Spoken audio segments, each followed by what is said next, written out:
تین جگہ اپنی ماں کا ساتھ کبھی مت چھوڑنا۔ حضور نبی کریم صلی اللہ علیہ وسلم نے اس شخص کو بدنصیب قرار دیا جو والدین کو بڑھاپے کی حالت میں پا کر بھی جنت میں داخل نہ ہو سکا۔ آپ صلی اللہ علیہ وسلم نے فرمایا، اس شخص کی ناک میں خاک ملے جو بسم اللہ الرحمن الرحیم۔ اللہ تعالیٰ نے قرآن مجید میں اپنی عبادت و بندگی کے متصل بعد انسان کو والدین کے لیے حسن سلوک کا حکم دیا ہے۔ اس کی وجہ یہ ہے کہ ہر چیز کا خالق و مالک تو رب کائنات ہے، جس نے زمین بنائی، ہوا، پانی، سورج، چاند، ستارے وغیرہ پیدا کیے، آسمان سے بارش برسائی اور پھر انسان کی ساری ضروریات زندگی زمین سے وابستہ کر دی، اور انسان کی پیدائش اور پرورش کا ظاہری سبب اس کے والدین کو بنایا۔ ماں راتوں کو جاگ کر اپنے بچے کے اپنے آرام پر قربان کر دیتی ہے، اور باپ اپنے بیٹے اور اس کی ماں کے اخراجات پورے کرنے کے لیے دن بھر محنت مزدوری کرتا ہے۔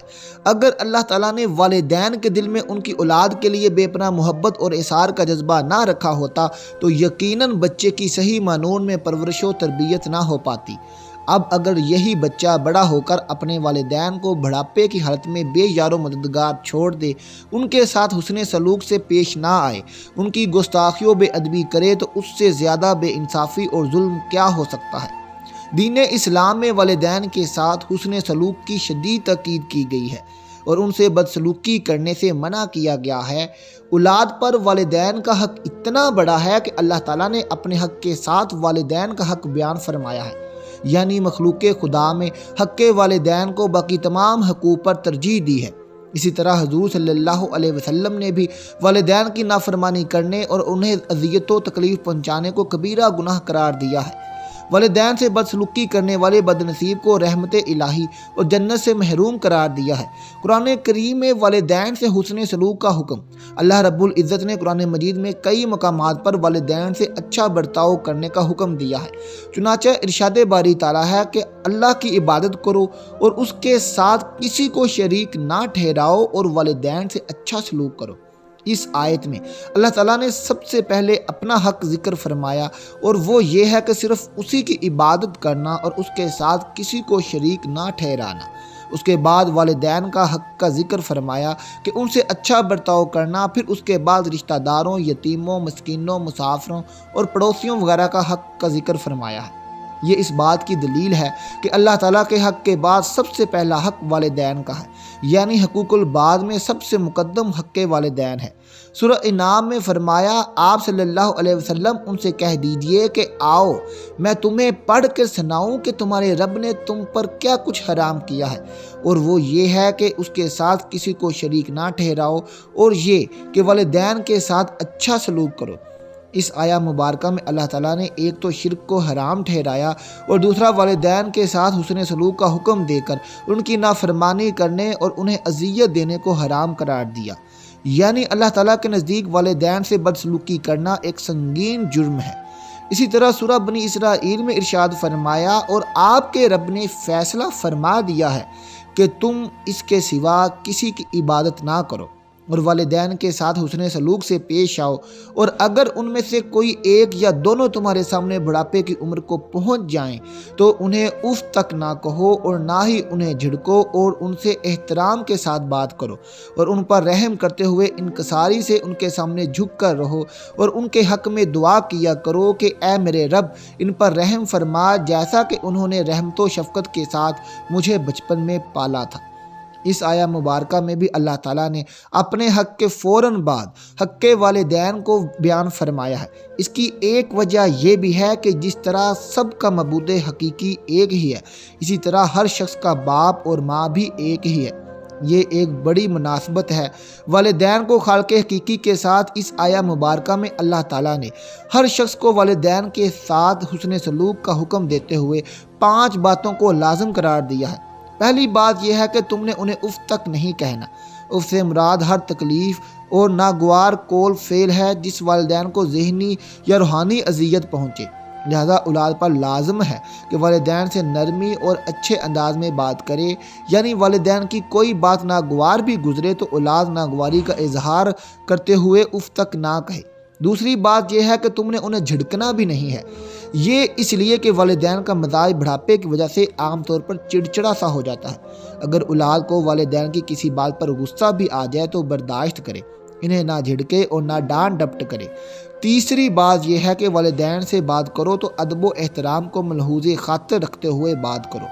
چوتھی بات، والدین پر رحم و ترس کرتے ہوئے ان کے سامنے عاجزی و انکساری کے ساتھ جھک کر رہو۔ بعض حضرات کا کہنا ہے کہ جس طرح ایک چڑیا اپنے چوزوں کو اپنے پروں سے ڈھانپ لیتی ہے اور ہر طرح سے ان کی حفاظت کرتی ہے، اسی طرح جب اولاد جوان ہو جائے اور والدین بوڑھے ہو جائیں تو اولاد ہر دم ان کی حفاظت کرے، ان کے سامنے نہایت عاجزی و انکساری کے ساتھ رہے۔ پانچویں بات یہ ہے کہ ان سے اچھے برتاؤ کے ساتھ ساتھ ان کے لیے دعا بھی کرتے رہو کہ اے میرے رب ان پر رحم فرما، جیسا کہ انہوں نے محبت و شفقت کے ساتھ بچپن میں میری پرورش کی۔ والدین اگرچہ غیر مسلم بھی ہوں تو بھی ان کے ساتھ اچھا برتاؤ کرنے کا حکم دیا ہے۔ چنانچہ ارشاد ربانی تعالیٰ ہے کہ ہم نے انسان کو اس کے ماں باپ کے متعلق اچھے سلوک کی نصیحت کی ہے۔ اس کی ماں نے دکھ پر دکھ اٹھا کر اسے حمل میں رکھا اور اس کی دودھ چھڑائی، 2 برس میں ہے کہ تو میری اور اپنے والدین کی شکر گزاری۔ تم سب کو میری ہی طرف لوٹ کر آنا ہے، اور اگر وہ دونوں تجھ پر اس بات کا دباؤ ڈالیں کہ تو میرے ساتھ شرک کرے جس کا تجھے علم نہ ہو تو ان کا کہنا نہ ماننا۔ ہاں، دنیا میں ان کے ساتھ حسن سلوک سے پیش آنا، اچھی طرح بسر کرنا اور اس کی راہ چلنا جو میری طرف جھکا ہوا ہو۔ تمہارا سب کا لوٹنا میری ہی طرف ہے، تم جو کچھ کرتے ہو اس سے پھر میں تمہیں خبردار کروں گا۔ احادیث مبارکہ کی روشنی میں والدین سے حسن سلوک سے پیش آنے کا حکم ہے۔ حضرت ابو ہریرہ رضی اللہ تعالیٰ عنہ سے روایت ہے کہ ایک شخص نے حضور نبی کریم صلی اللہ علیہ وسلم سے سوال کیا کہ اے اللہ کے رسول صلی اللہ علیہ وسلم، لوگوں میں میرے حسن سلوک کا مستحق کون ہے؟ آپ صلی اللہ علیہ وسلم نے فرمایا تمہاری ماں۔ اس نے کہا پھر کون؟ آپ صلی اللہ علیہ وسلم نے فرمایا تمہاری ماں۔ اس نے پھر پوچھا کون؟ آپ صلی اللہ علیہ وسلم نے فرمایا تمہاری ماں۔ اس نے کہا پھر کون؟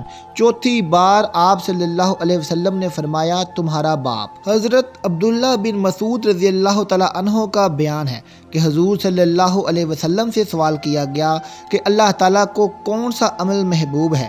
تو آپ صلی اللہ علیہ وسلم نے ارشاد فرمایا بر وقت نماز ادا کرنا۔ میں نے عرض کیا پھر کون سا؟ آپ صلی اللہ علیہ وسلم نے ارشاد فرمایا والدین سے نیکی کرنا۔ میں نے عرض کیا پھر کون سا؟ آپ صلی اللہ علیہ وسلم نے ارشاد فرمایا اللہ تعالیٰ کی راہ میں جہاد کرنا۔ فرمان نبی صلی اللہ علیہ وسلم والدین کے قدموں تلے جنت ہے۔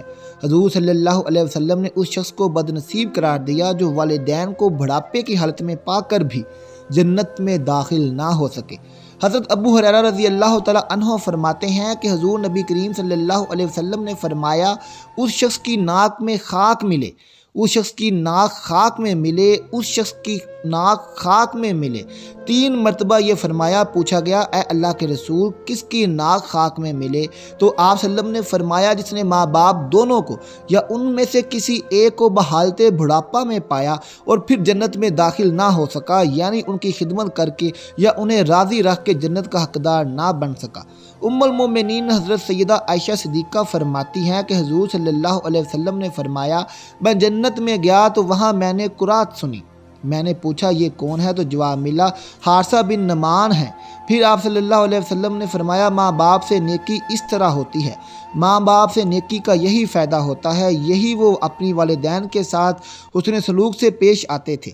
حضرت عبداللہ بن عمر رضی اللہ تعالیٰ عنہ سے روایت ہے کہ ایک شخص حضور صلی اللہ علیہ وسلم کی خدمت میں حاضر ہو کر کہنے لگا میں نے بہت بڑا گناہ کیا ہے، کیا توبہ کی صورت ہے؟ آپ صلی اللہ علیہ وسلم نے پوچھا کیا تمہاری ماں زندہ ہے؟ اس شخص نے عرض کیا نہیں۔ تو آپ صلی اللہ علیہ وسلم نے فرمایا کیا تمہاری خالہ ہے؟ اس نے عرض کیا جی ہاں۔ تو آپ صلی اللہ علیہ وسلم نے ارشاد فرمایا جاؤ اس سے جا کر حسن سلوک کرو، اللہ تجھے معاف فرما دے گا۔ حضرت عبداللہ ابن عمر رضی اللہ تعالیٰ عنہ سے روایت ہے کہ حضور صلی اللہ علیہ وسلم نے فرمایا 3 آدمی پیدل چل رہے تھے کہ اچانک بارش ہو گئی جس کی وجہ سے انہیں پہاڑ کی ایک غار میں پناہ لینا پڑی۔ جب وہ غار کے اندر چلے گئے تو پہاڑ سے ایک پتھر غار کے منہ پر آ گرا جس سے غار کا منہ بند ہو گیا۔